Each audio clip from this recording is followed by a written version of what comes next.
Hello everybody, how are we all doing? Thought I would do a tournament recap today. This weekend we had a team tournament down at Warhammer World which I played in. It was really good fun. I thought I'd go through all my list and all the games. Really cool games all weekend. We played five games. It's actually my first kind of proper competitive 40k tournament back, pretty much since COVID. I've been kind of trying to build up to it a little bit. We did a Throne of Skulls, which is a little bit more of a narrative event a few weeks ago, but then I was invited onto a team tournament team, which is really cool. We got the team here, so we got Marcus down here. We got Mark, who took Custodies. We got Team Captain Stuart, who took Chaos Space Marines, and of course myself here, who is definitely taller than my good friend Martin.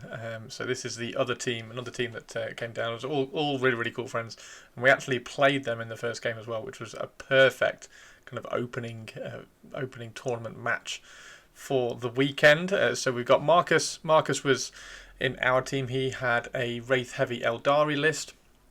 Mark bought Custodies, Stu bought Chaos Space Marines, and I, of course, brought my Necrons. I wrote a lot of lists, a lot of different lists for Necrons. Even spoke to the guys on Art of War about trying to see which direction I should go. And we have, so this is the first match against Toby's team.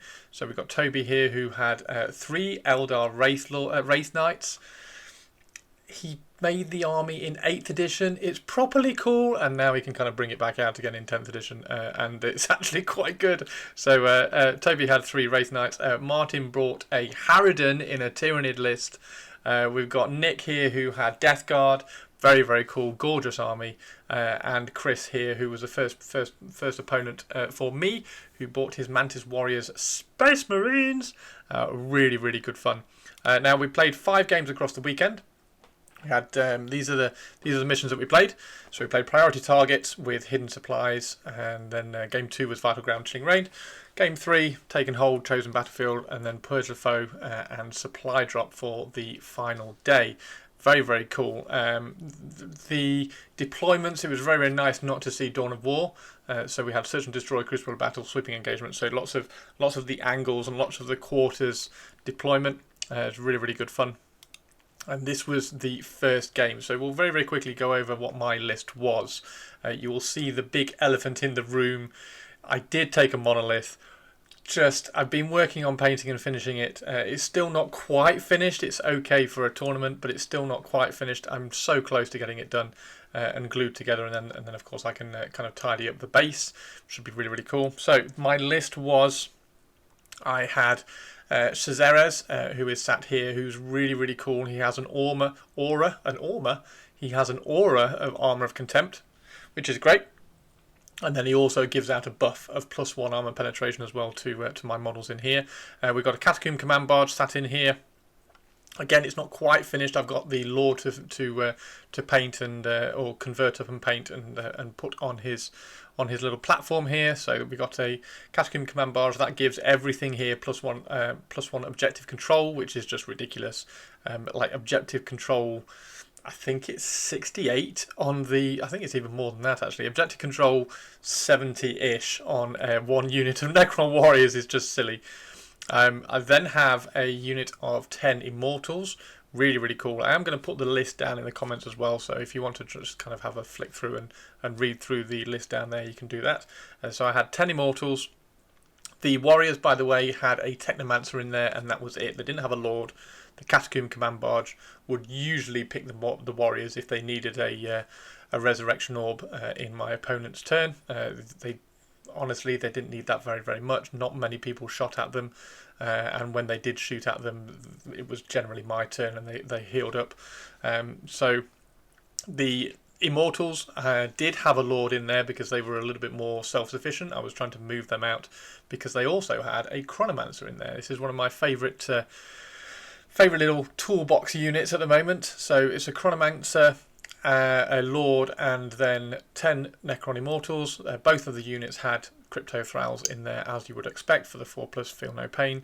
But the Chronomancer in the unit of Immortals meant that they could move, fire, and then move again. So basically fire and fading Immortals.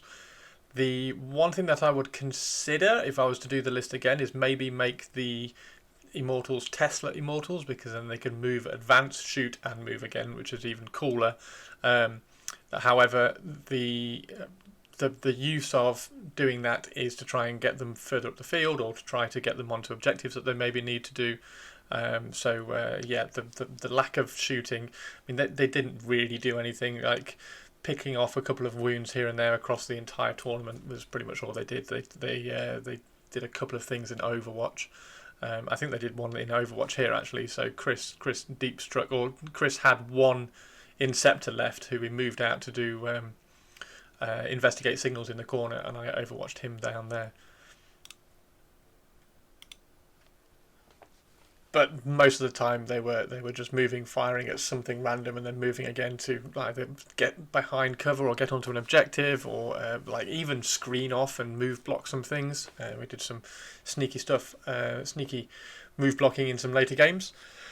So after that, we got 3 Scarab Swarms just sitting there in the backfield. If I needed to, they would also kind of move out. They were really, really useful for doing D3 mortal wounds in combat. If something kind of got into combat and I just wanted to kind of plink them off a little bit more. 40 points. It was pretty much just like a filler unit once I'd finished the army. I also had, and I think they're up here at the moment. No, they're not. They're here. Look. I also had 5 Flayed Ones, which was really, really cool. Infiltrating, being able to kind of move out, push enemy deep strikes back, capture objectives if they needed to. One thing that I never did with these guys in the first turn, I never put them on an objective in the first turn, just in case the enemy drew overwhelming force or overwhelming firepower or anything like that, killing a unit on an objective. So I didn't want to give them an easy point. Exactly the same reason why the Scarabs never went and sat on an objective either. Scarabs are OC 0. So you might think it wouldn't make a difference, but because they are on an objective, if they draw overwhelming force, then they can, and they have like indirect firepower, then they can knock them off, and that's an easy 5 points. So I didn't put the Flayed Ones on an objective in turn 1. They would maybe move onto it at the end of turn 1 if I needed to, if I wanted to kind of put some pressure on. But 9 times out of 10 they were just kind of pushing up and pushing back the enemy deep strike or rapid ingress, etc. I had 4 Heavy Destroyers. These are amazing, so cool. I do have 6. I'd love to try and get some more in the army. They were split as 2 singles and then 1 in a unit of 2. So there's a single here, there's a single here, and then that was a unit of 2. I obviously had a Reanimator. Very cool. And pretty essential. I would have loved to have kind of dropped in a Ghost Arc as well, but yeah, the list ended up going this direction because I had the Monolith as well. So much fun.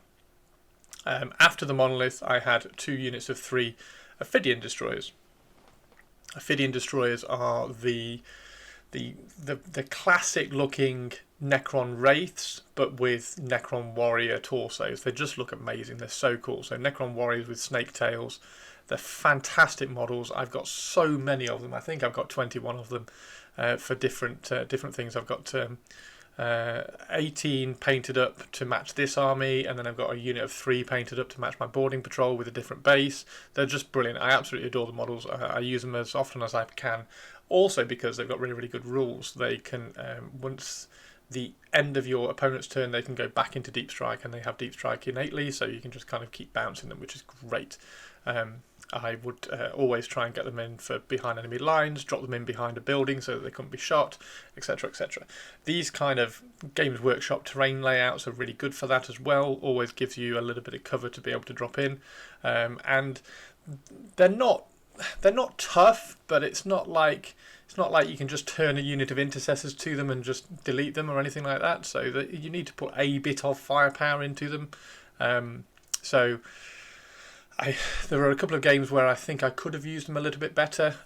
Rapid ingressing, trying to take opponents' focus away from where I thought the pressure was going to be. Yeah, they were very cool. So this is game 1. So this is priority targets. Very easy priority targets one. It's 5 victory points up to a maximum of 10 for holding an objective, and then you just run tactical. So I ran tactical secondary missions all the way through the tournament. It's just I like playing that way. If I wrote another Necron list and I took it to a singles event, then maybe I might try a few fixed missions, but most of the time I just like running tactical with Necrons. I think it does work. They're obviously dominating primary so much, yeah, it's really really good. So I tried to drop out. I think it's a Lancer. Tried to drop this out first turn, didn't quite get it, but fortunately for me, and this is one of the lucky things that happened in the tournament. He did get 2 wounds through on the monolith, but failed to kill it, which was very very lucky. And then after that, I did manage to kind of chip both of these tanks down. So that was like the monolith was then just able to sit in the centre and control and pick off enemy things. But this is Chris. There we go. So this is Chris here. So this is the guy I was playing. This is Chris's Mantis Warriors. Absolutely stunning army. Really, really nice. And he did get a Best Army nomination, which is great. Yeah, so it's a very, very cool army. He had every Gravis armor option possible. So he had 3 Flame Intercessors, 3 Flame Aggressors, 3 Bolter Aggressors. He had 3 units of Inceptors, both the Plasma and the Bolter. He had all the Heavy Intercessors. He had all the Eradicators, just Gravis everywhere. It looked amazing. It's a really, really cool looking army. And it was a very, very close game. Chris is brilliant. It was really, really cool to play against. Very, very close game. I think I won that one 73 to 40 or 50 or something. Very, very good. Great first game of the tournament. A lot of fun. Yeah, I couldn't really ask for anything better for an introduction into the tournament again. So yeah, that was very, very good. We all kind of had a break for them for lunch, so we all went off for lunch and we came back after lunch, and I played into some Chaos Knights. So this is this is how the board kind of ended up against. This is how the board kind of ended up against Chris. I played pretty passively throughout the whole weekend, trying to just kind of hold my primary objectives and then push out where I needed to. The monolith was obviously sitting in this terrain piece here, so it can see out with its towering keyword. It was just towed in, so it was able to see an awful lot of the battlefield. And then just sitting here and dominating. So I had 3 objectives. There was one in the middle here, one here, and then there was one up in there. So I was holding 3 and just quietly there doing my secondaries as well. So very, very good fun. Came back after lunch and I got to play some Chaos Knights. Now, in my head, this was a bit of a head-scratching game. It was a tough deployment as well because the monolith could pretty much only go here. It was like half deployment. Sorry, it was a quarter deployment. What's the deployment map called? It is Crucible of Battle. So it's Crucible of Battle here. So it's from this corner down to the centre, and then from the centre here down to that corner there. So that kind of slanted deployment. So the only place the monolith could go here, or it could go up here. I put it up here. I actually kind of deployed it a little bit behind that building there, so it could kind of move up. So it did get a little bit of cover and line of sight troubles, if you like, in the first turn. And then the guy I was playing, they're so cool. These are absolutely amazing looking Chaos Knights, and he had LEDs in all of them as well. They looked absolutely fantastic. It was a very, very close game, very cool game. I was able to pick off a few more of the little war dogs than I thought I would in the first few turns. I also reanimated and kind of moved all the Flayed Ones around in front of the monolith as well, just to kind of stop some charges going off. So the biggest one there was he was trying to pick off the Flayed Ones with his indirect fire. There was one Flayed One left. I reanimated that and kind of repositioned them in front of the charges. You can see it's just here now, so you can see them just reanimating in front of all these 3 for charging into a monolith. So basically the only one that charged in, actually he spent 2 command points. I think it's 2 command points, maybe it's 1, for 2 of these to ignore models and ignore terrain. So one managed to get in here. I think he failed his charge, so I think this one managed to get in. But wounding a monolith on 5s, he kind of like just bounced off the armor a little bit, and then the monolith in combat is quite gross. It was quite funny. So the monolith kind of it did do a little bit of damage and did a bit of work to it in combat. It then killed it in the shooting phase because big guns never tired, shooting at -1 to hit. But I did have the Sovereign Coronal down here as well to give it the +1, so it's back to hitting on 3s, which was quite cool. So you score 2 victory points for your own deployment zone, 5 victory points for the no man's land, and then 6 for the backfield. Now he did leave his backfield a little bit open. I was able to get a couple of Ophidian Destroyer units in here, kill the Changeling and take his back objective. But that was not before he just pushed everything up in my face, and I was left here trying to deal with 1, 2, 3, 4, 5, 6, 7, 8, and there was another one in here. I managed to kill one in here. 8 Chaos Knights. I think I chipped out another one as well, so I think I killed 2 in the first turn. There's actually another one in here as well, so 1, 2, 3, 4, 5, 6, 7, 8, 9, 10. So there were 10 War Dogs, something like that. There were a lot anyway, there were a lot.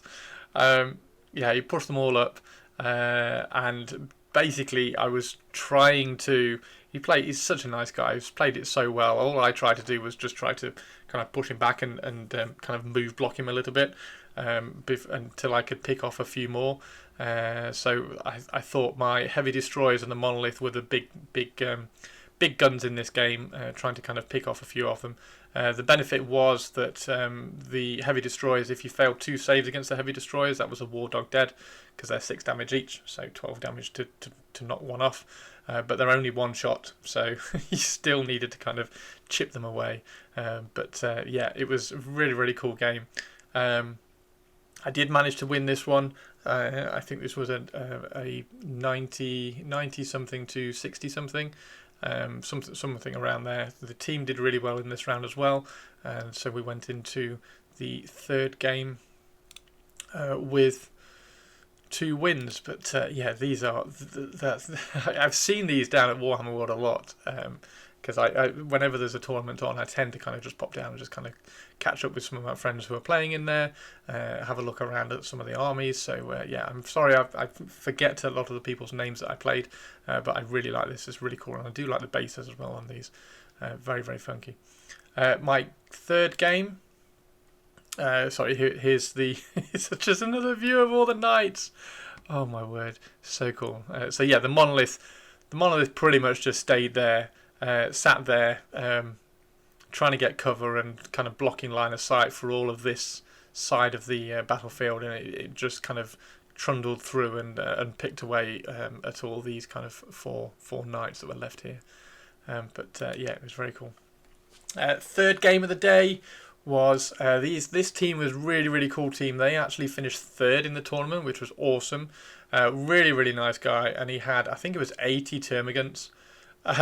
It was we did the draw. My team was I was always kind of saying, look, just throw me out first, because like I can take pretty much anything they throw back at me, sort of thing. I was pretty confident that I could play into anything here, apart from maybe Thousand Suns, although even Thousand Suns I thought I could keep it quite close. But anyway, it was 80 gaunts, 2 Exocrines, the Neuro Tyrant, a couple of Tervigons, some Zoanthropes, 2 units of Zoanthropes, and then Death Leaper and some Von Ryan's Leapers, and then there's a Lictor deployed in behind here as well. So this one was this one was so which one was this one? This one was it was the one where you place your own markers. I think it was Chosen Battlefields. It was Chosen Battlefield. So the Chosen Battlefields mission rule is in this mission, objective markers are not placed as shown on the deployment map. You place them yourselves. Now, luckily, I won the roll off to place the first one, which meant I got to place 2. Well, you place 1 in your deployment zone, and then you place 2 more yourself.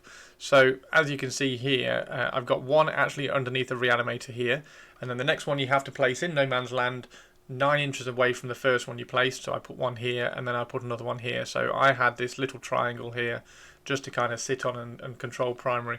It's not particularly a difficult mission to score primary on, because you're scoring so many points. So you score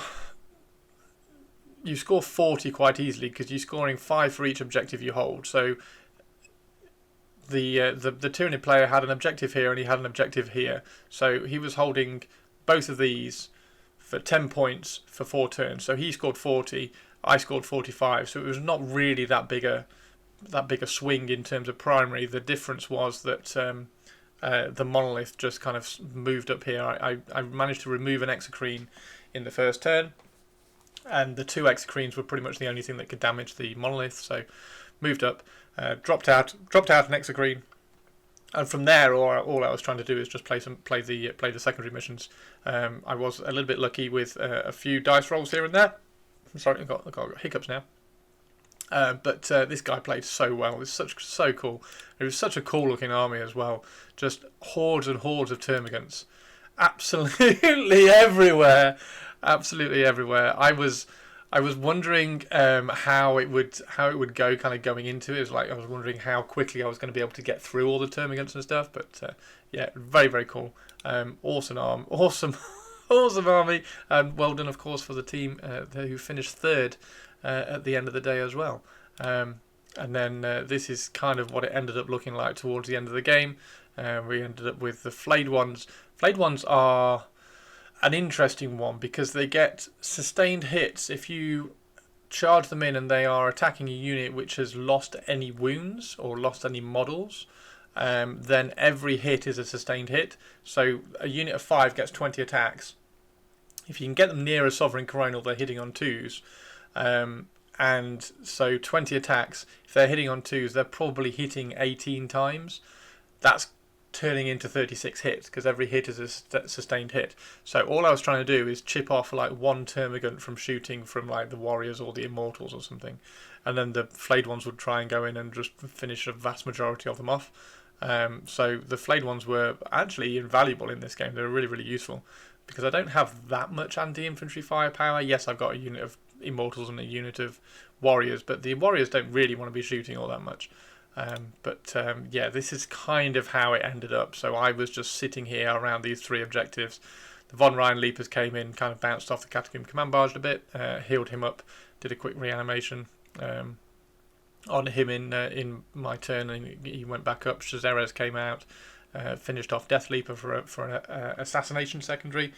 Yeah, once I dropped off one of the Exocrines, it was I thought it was going to be a little bit more straightforward than it was, but yeah, it was very, very difficult. Like just termagants everywhere, it's a nightmare, and locking things down in shooting into combat as well. But really, really cool game. Now the Sunday came. We went into Sunday as a team on 3 wins. I think there was a couple of other teams on 3 wins as well. I went into Sunday really, really nervous for no apparent reason. I don't quite know why I was so nervous going into Sunday. And as such, unfortunately, I didn't take any photographs. But I did play. I played into some Chaos Knights again, so it was quite an interesting way round. So I played Chaos. I played Space Marines first, then I played Chaos Knights, then I played Tyranids, then I went back to Chaos Knights, then I went back to Space Marines. So it was a kind of like a nice mirrored set of games. The Chaos Knight game I played on the Sunday, I was, like I say, I was really nervous for some reason. I'm not quite sure why. It was the same Chaos Knight list. He just dropped a couple of the War Dogs and he had a Rampager in there, a Knight Rampager. I made a couple of mistakes in the first couple of turns. Left Flayed Ones on an objective, which he very, very nearly kind of took off for overwhelming firepower, and the pretty much the story of the game was like my entire Necron army, like all the Necron army. He moved a Rampager up into the centre. The entire Necron army did 2 wounds to it, and that was from devastating wounds from the particle whip on the monolith. So he just like passed every single 4-up invulnerable save, or I failed to wound. It was crazy, and from that point on, I think I struggled to kill every single knight in the during the game, right down to the last turn. I think there were 3 knights on 1 or 2 wounds, and I just couldn't kill them.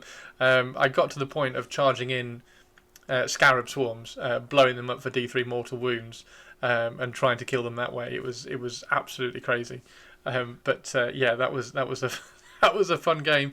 Unfortunately, not being able to kill knights in a knight matchup doesn't bode well for a score. I struggled to get 50 in that game. I got absolutely bullied. But fortunately, my teammates kind of bailed me out on that one, and they all pulled through and they won their games. So we went into the final round being 4 wins and no losses as a team, which was great. I went in 3-1, so I lost that game against the Chaos Knights. And then the final game of the day, I played into Space Marines again. This time was a bit different. So Chris had played the Iron Spear, the new detachment for the Iron Hands, if you like.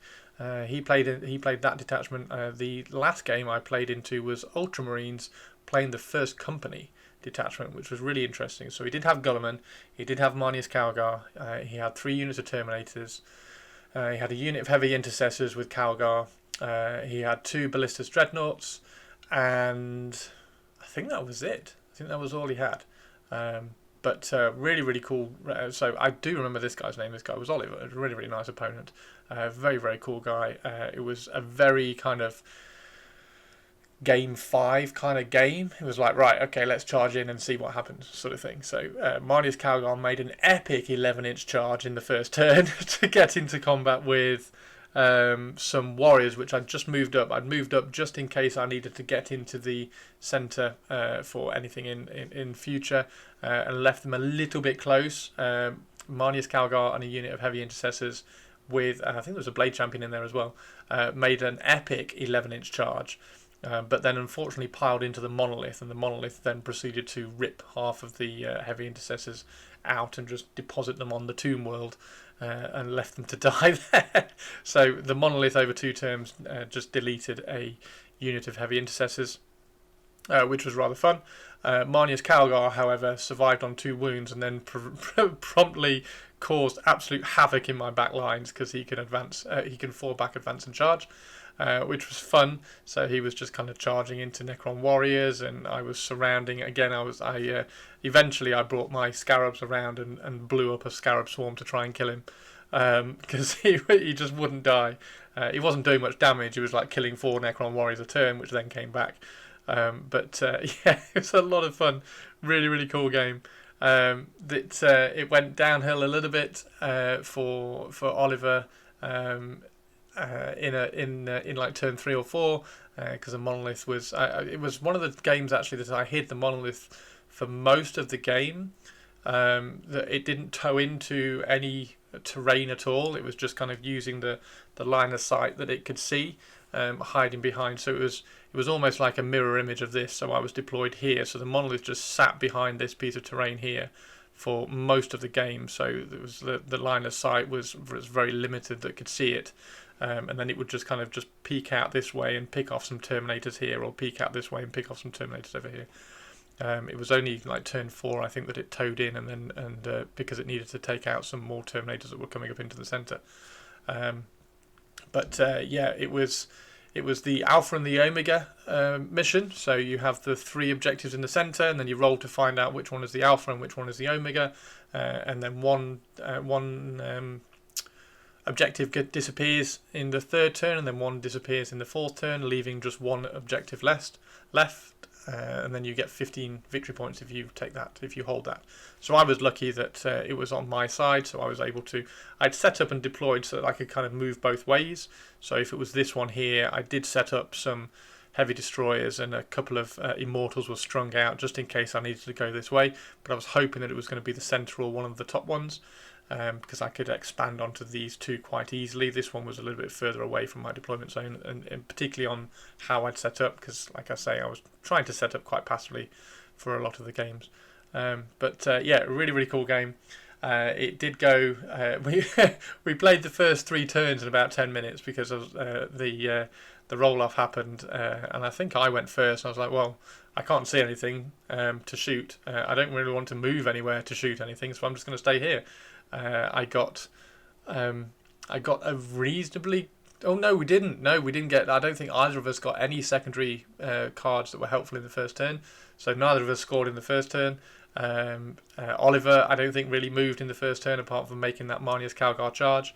Second turn, I didn't move either. I just killed picked off and killed the heavy intercessors that charged into my backline. I think I might have moved a little string of Immortals up around here. They were hiding behind the line of sight from the terrain, just so that they were within 11 inches of the objective, so that they could fire and fade onto the objective if they needed to. And then turn 4, I think a few more Terminators came in, picked those ones off, and then unfortunately he left his backfield open, so some Ophidian Destroyers went back in on just the right turn, because I had Capture an Enemy Outpost and deploy Teleport Homer. So I deployed the Teleport Homer on his home objective, which was good for some points. But yeah, really cool, very fun tournament to finish off at, or very fun game to finish off at. And then we finished up as a team, finishing first, which was absolutely brilliant. Really good fun. So this is the second team tournament trophy that I've got now. I need to go back and try and win some GTs. I think that would be quite cool. Take Necrons down and win one of the GTs at Warhammer World. But yeah, thank you very much to everybody who I played. If you've got any questions on the army list, then you can drop them in a comment down below. And yeah, it was really good fun. I'm looking forward to going to my next one. I am currently painting up another Ghost Arc. I've got, like I say, I've got the Monolith and the Catacomb Command Barge and things to finish off. I've also got some of the old Pariahs. So I've got a lot of the old Necron Warriors. I've stripped the old Pariahs. I've got 10 Pariahs. So I'm going to get those painted up and converted a little bit so that they look like Leash Guard with War Scythes. So I'm going to use those for that, which will be really good fun. I've also got some Death Marks. I've got 10 Death Marks that I want to kind of play around with. And is there anything else?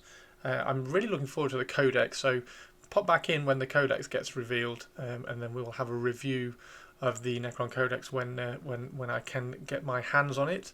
I'm looking forward to seeing what all the detachments are from there. Particularly, I'm quite curious about what the Canoptek one is going to be like, because the Canoptek stuff has an issue in that it doesn't hit anything, so it hits on 4s. It's like all the Canoptek stuff just tends to hit on 4s. You can make it hit on 3s by having somebody nearby, but you can't really get it any better than that. So it's going to be interesting to see what they do with the Canoptek detachment, the Cryptek and Canoptek detachment in the Codex. So yeah, it'll be interesting to see if we can get some Doomstalkers and some Wraiths and things back in the army. So yeah, thank you very much, everybody. Thanks for hanging out. Make sure you catch me on Twitch. It's twitch.tv/Chris Frossin. You can find me pretty much every day of the week on there. And I'm actually going to be at Warhammer World this Saturday. We're having a Twitch meetup this Saturday. So if you are around this Saturday at time of release, then pop in and say hello as well. We're playing some Necromunda, some 40k, and some Lord of the Rings down at Warhammer World. And drop me a follow on Instagram and Twitter and things like that. You can find me quite easily. It's just at Chris Frossin. So until next time, and I will see you later. Hopefully I will see you at a tournament coming soon as well. Thanks very much, everybody. Take care, and I will see you all later. Bye.